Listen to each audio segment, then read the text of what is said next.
Welcome to P. Clark Calc, where we do practical calculus for the busy math student.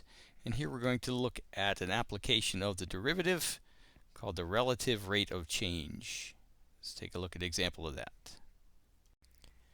Here we're taking a look at the definition of the relative rate of change of a function, which what it is, it measures a percentage change, but instead of using 2 points, it uses 1. So when we talk about the change in the function, we're using the derivative here. So we see that it is formally defined as the derivative of the natural log of a function.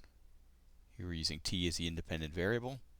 So if I take the derivative of the natural log of f of t by the log rule for derivatives, I put u on the bottom, so that's f of t, and then the derivative of u is in the numerator, so that's f prime of t, whatever that function would be. So pretty simple definition. We just take the function and place it in the denominator. We put its derivative in the numerator, and that new function defines what's called the relative rate of change of the function f of t. So here we're looking at the function 2t squared. So in order to define the relative rate of change, we need to do the derivative of that by simple power rule. So f prime is going to be 4 times t.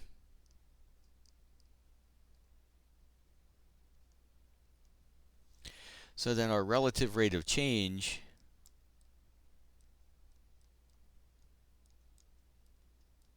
of the function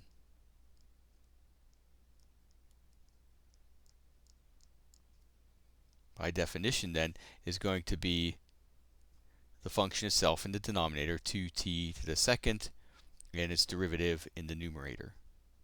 So the relative rate of change, if my function is a function of t, the relative rate of change will be a function of t also. And then we can go ahead and tidy that up a little bit. We cancel 2 out of there and a t.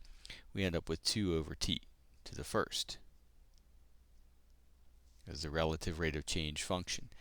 So then we're asked to evaluate it for a couple of different values of t. So if t equals 1, the relative rate of change, I'm going to abbreviate here, is equal to 2 over 1, which would be 2. Now, that's a rather large value for a relative rate of change. If you put that in terms of a percentage, if we'd multiply by 100%, then we're looking at a 200% relative rate of change on the function at that point in time. It's growing at a rate twice its current size. So as we move along, though, as t gets larger, what we see here is that value is going to decrease. So if t equals 10, the relative rate of change is 2 over 10, or 0.2. And if we wish to express that as a percentage, we can do that also. So by the time t equals 10, the relative rate of change has dropped to 20% per unit of time. Now, the reason why is because the value of the function itself is growing. If you look at the function is 2t squared, so that denominator is growing faster than the numerator, so we see this relative rate of change is dropping as we move forward. But it's a fairly easy definition. It's just basically doing percent change, but instead of using the difference in the function as defined by 2 points, it's using the change in the function defined by 1 point. So we put the derivative in the numerator and we divide it by the original value.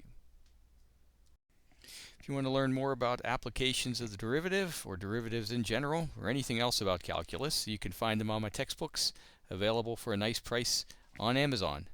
Till next time, I'm P. Clark.